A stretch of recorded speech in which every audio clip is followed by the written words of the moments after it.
Hello అండి. మన ఛానల్‌లో డైలీ కరెంట్ అఫైర్స్ వీడియో లాస్ట్‌గా సెప్టెంబర్ 27న చెప్పుకున్నాము. ఆ తర్వాత దసరా ఫెస్టివల్ సందర్భంగా కొద్ది రోజులు కరెంట్ అఫైర్స్ వీడియోస్ అప్‌లోడ్ చేయలేదు. సో, సెప్టెంబర్ 27 నుంచి అక్టోబర్ 8 మధ్యన జరిగిన కరెంట్ అఫైర్స్ న్యూస్ రాబోయే వీడియోస్‌లో యాడ్ చేసి చెప్పడం జరుగుతుంది. దయచేసి గమనించగలరు. ఐఎన్ఎస్ ఆండ్రోత్ భారతదేశ స్వదేశీ సముద్ర రక్షణ సామర్థ్యాలను బలోపేతం చేయడానికి భారత నావికాదళం ఐఎన్ఎస్ ఆండ్రోత్‌ను ప్రారంభించింది. ఐఎన్ఎస్ ఆండ్రోత్ అనేది రెండవ anti submarine warfare shallow water craft. దీనిని అక్టోబర్ 6, 2025న విశాఖపట్నంలోని నావల్ డాక్యార్డ్‌లో ప్రవేశపెట్టారు. ఐఎన్ఎస్ ఆండ్రోత్‌ను సెప్టెంబర్ 13, 2025న నావికాదళానికి అప్పగించగా అక్టోబర్ 6, 2025న జలప్రవేశం చేశారు. ఇక anti submarine warfare shallow water క్రాఫ్ట్‌లో భాగంగా మొత్తం 16 నౌకలను తయారు చేయబోతున్నారు. అందులో ఐఎన్ఎస్ ఆండ్రోత్ రెండవ నౌక. ఐఎన్ఎస్ ఆండ్రోత్‌ను Kolkata garden reach ship builders and engineers limited నిర్మించింది. ఈ నౌకలో 80%కి పైగా భాగాలు స్వదేశీ పరిజ్ఞానంతోనే నిర్మించారు. ఇక లక్షద్వీప్ ద్వీపంలోని ఆండ్రోత్ పేరు మీదుగా ఈ నౌకకు ఐఎన్ఎస్ ఆండ్రోత్ అనే పేరును పెట్టారు. ఇక ఐఎన్ఎస్ ఆండ్రోత్ యొక్క వివరాలు చూసుకుంటే, ఇది జలాంతర్గాములను గుర్తిస్తుంది, అలాగే ట్రాక్ చేయగలుగుతుంది. ఇక సముద్రంపై నిఘా ఉంచుతూ గస్తీ కాస్తూ ఉంటుంది. అలాగే తీర ప్రాంత రక్షణ మరియు శోధన కోసం దీనిని ప్రవేశపెట్టారు. గుజరాత్ రాష్ట్రంలో 4వ సౌర గ్రామం. గుజరాత్ రాష్ట్రంలో గల తోడో గ్రామం పూర్తిగా సౌరశక్తితో నడిచే గ్రామంగా అవతరించింది. దీంతో గుజరాత్‌లో సౌరశక్తితో నడిచే గ్రామాల సంఖ్య 4కి చేరింది. థోర్డో గ్రామం ప్రధానమంత్రి సూర్యఘర్ యోజన పథకంలో భాగంగా ఈ మైలురాయి సాధించింది. అలాగే United Nations World Tourism organisations ద్వారా తోడో గ్రామం ఉత్తమ పర్యాటక గ్రామంగా కూడా నిలిచింది. ప్రధాని మోడీ ఈ విజయాన్ని సెప్టెంబర్ 20, 2025న భావనగర్‌లో జరిగిన సముద్ర సే సమృద్ధి కార్యక్రమంలో జాతికి అంకితం చేశారు.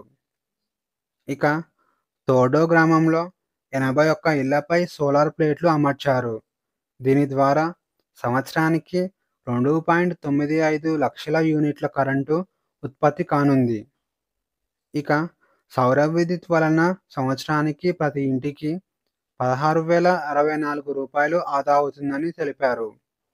ఇక గుజరాత్ రాష్ట్రంలో పూర్తి సౌర విద్యుత్‌తో నడిచిన 4 గ్రామాల వివరాలు చూసుకుంటే, మొదటిది మోతెరా.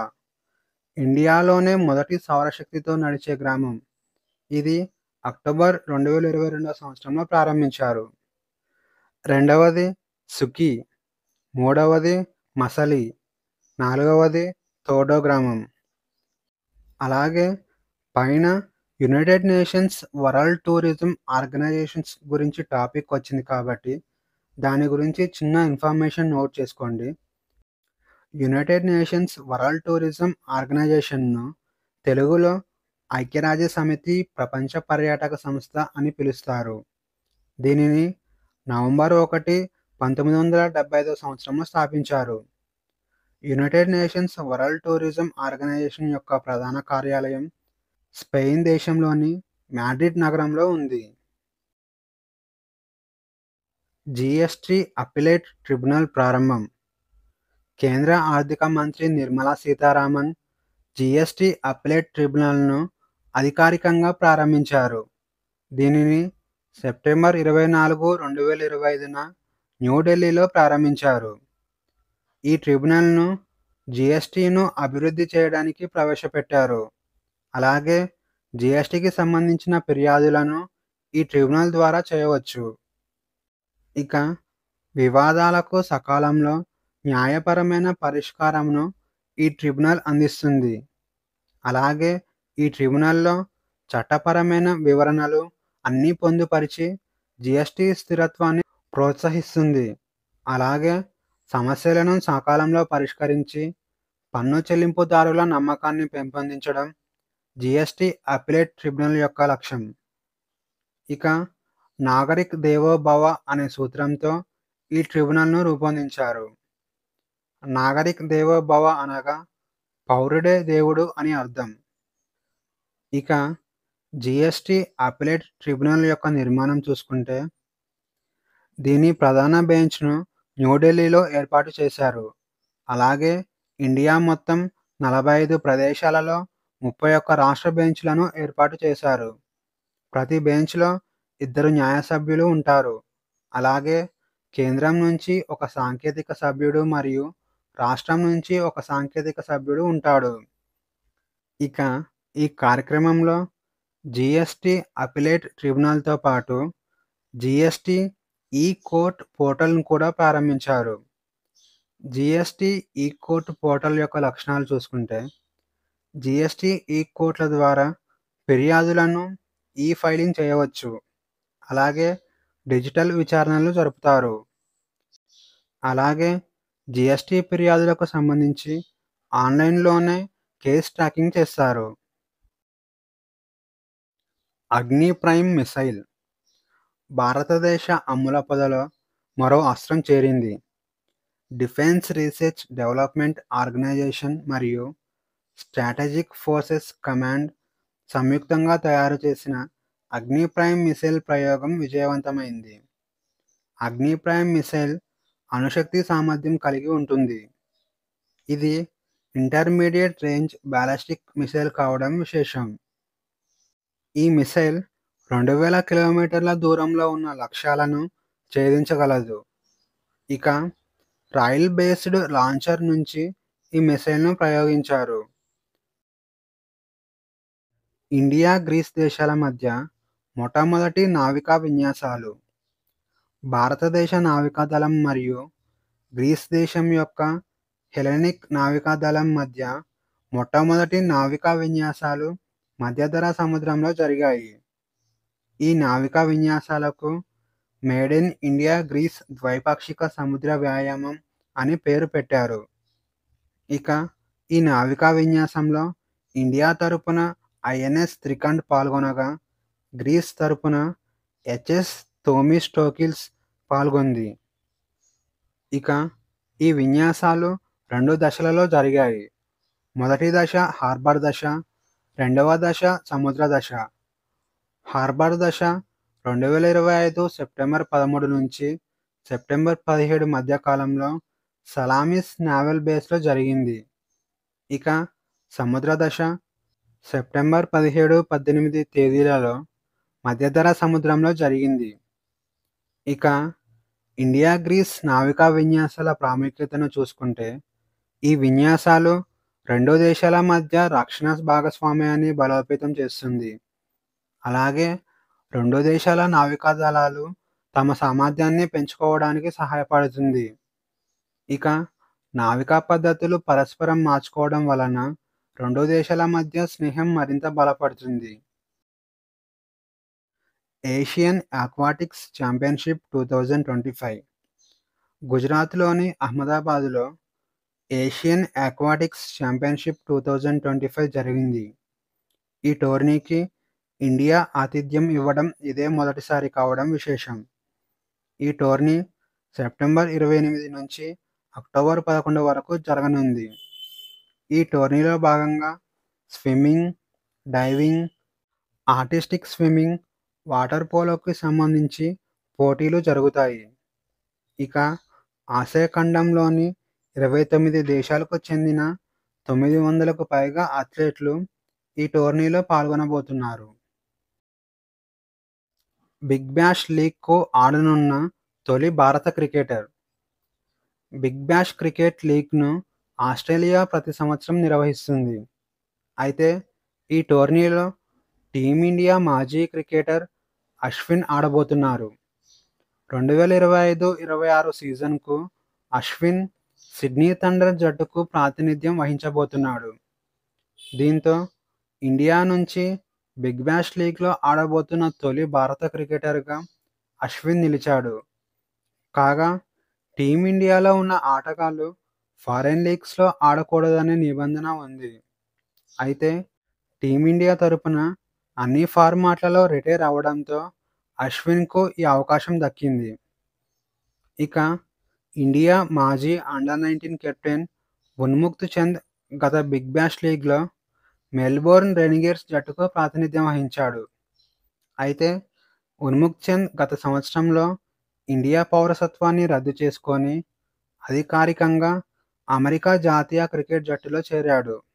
దీంతో అతను అమెరికా తరపున బిగ్ బ్యాష్ లీగ్లో అడుగుపెట్టాడు. ఇక ఈరోజు క్వశ్చన్స్ వచ్చేసి ఐఎన్ఎస్ రాజాలి నావికాదళ వైమానిక స్థావరం ఏ రాష్ట్రంలో ఉంది? A Karnataka, B Tamil Nadu, C Gujarat, D Andhra Pradesh. Answer వచ్చేసి ఆప్షన్ బి తమిళనాడు. ప్రాజెక్ట్ విజయక్ను ఏ సంస్థ ప్రారంభించింది? ఏ భారత అంతరిక్ష పరిశోధన సంస్థ, B national highways authority of India, C defence research and development organisation, D border roads organisation. Answer వచ్చేసి option D border roads organisation. ఇటీవల కేంద్ర మంత్రివర్గం ఆమోదించిన క్లీన్ ప్లాంట్ ప్రోగ్రామ్ను ఏ మంత్రిత్వ శాఖ రూపొందించింది? ఏ వ్యవసాయం మరియు రైతు సంక్షేమ మంత్రిత్వ శాఖ, బి సైన్స్ అండ్ టెక్నాలజీ మంత్రిత్వ శాఖ, సి పర్యావరణం అటవీ మరియు వాతావరణ మార్పుల మంత్రిత్వ శాఖ, డి గృహ నిర్మాణం మరియు పట్టణ వ్యవహారాల మంత్రిత్వ శాఖ. ఆన్సర్ వచ్చేసి ఆప్షన్ ఏ వ్యవసాయం మరియు రైతు సంక్షేమ మంత్రిత్వ శాఖ. జాతీయ మానవ హక్కుల కమిషన్ 2025 సెప్టెంబర్లో ప్రారంభించిన ఇంటర్న్షిప్ ప్రోగ్రాం పేరు ఏమిటి? A short term human rights internship, B national human rights commission youth engagement programme, C human rights awareness internship, D online short term internship programme. Answer వచ్చేసి option D online short term internship programme. Singalila జాతీయ ఉద్యానవనం ఏ రాష్ట్రంలో ఉంది? A Madhya Pradesh, B Uttar Pradesh, C West Bengal, D Haryana. Answer వచ్చేసి option C West Bengal. కింది వాటిలో గోవా రాష్ట్రం ఏ నది ఒడ్డున ఉంది? ఏ గోదావరి నది, బి గోమతి నది, సి మాండవి నది, డి సబర్మతి నది. ఆన్సర్ వచ్చేసి ఆప్షన్ సి మాండవి నది. మాండవి నదిని మహదయి నది అని కూడా పిలుస్తారు. గోవా రాష్ట్రం మాండవి నది ఒడ్డున ఉంది. మాండవి నది మరియు జువారి నదులు గోవా యొక్క ప్రధాన నదులు. కింది వాటిలో ఎత్తైన శిఖరం ఏది? A Nanda Devi, B Nanga Parvat, C Nilgiri కొండలు, డి గాడ్విన్ ఆస్టిన్. ఆన్సర్ వచ్చేసి option D Godwin Austen. Godwin Austen శిఖరంను K2 శిఖరం అని కూడా పిలుస్తారు. ఈ శిఖరం ప్రపంచంలోనే రెండవ ఎత్తైన శిఖరం. K2 శిఖరం 8611 మీటర్ల ఎత్తు కలిగి ఉంటుంది. కింది వాటిలో ఇందిరా పాయింట్ యొక్క పాత పేరు ఏమిటి? A Pygmalion point, B cape Comorin, C Craig point, D Gauhar Moti. Answer వచ్చేసి option A Pygmalion point. Indira point 6°45' ఉత్తరాక్షాంశం వద్ద ఉంటుంది. దీని అసలు పేరు పిగ్మాలియన్ పాయింట్. 1980వ సంవత్సరంలో ఇందిరాగాంధీ గౌరవార్థం ఇందిరా పాయింట్ అనే పేరు పెట్టారు. కింది వాటిలో భారతదేశంలో ఉన్న పగడపు దీవుల సమూహం ఏది? ఏ నికోబార్ దీవులు, బి లక్షద్వీప్ దీవులు, సి మినికాయ్ దీవులు, డి అండమాన్ దీవులు. ఆన్సర్ వచ్చేసి ఆప్షన్ బి లక్షద్వీప్ దీవులు.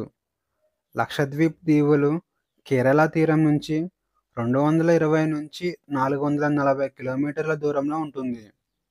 లక్షద్వీప్ 36 పగడపు దీవుల సమూహం. ఈ దీవులన్నింటిలోనూ పగడపు దిబ్బలు ఉంటాయి. కింది వాటిలో ఏ ప్రదేశంలో గంగా నది హుగ్లీ మరియు పద్మా నదులుగా విడిపోతుంది? ఏ అలహాబాద్, బి కోల్కతా, సి రాజ్మహల్ కొండ, డి తులియన్. ఆన్సర్ వచ్చేసి ఆప్షన్ డి తులియన్. గంగానది రాజ్మహల్ కొండ వద్ద వెస్ట్ బెంగాల్లోకి ప్రవేశిస్తుంది. అలాగే ముర్షిదాబాద్ జిల్లాలోని తులియన్ వద్ద హుగ్లీ మరియు పద్మా నదులుగా విడిపోతుంది. Question of the day. Dadasaheb Phalke award అందుకున్న మొదటి తెలుగు వ్యక్తి ఎవరు? ఈ ప్రశ్నకు సమాధానం తెలిస్తే కామెంట్లో తెలియజేయండి. ఈ వీడియోలోని కంటెంట్ మీకు నచ్చినట్లయితే లైక్ చేయండి, షేర్ చేయండి, అలాగే సబ్స్క్రైబ్ చేసుకోవడం మర్చిపోకండి.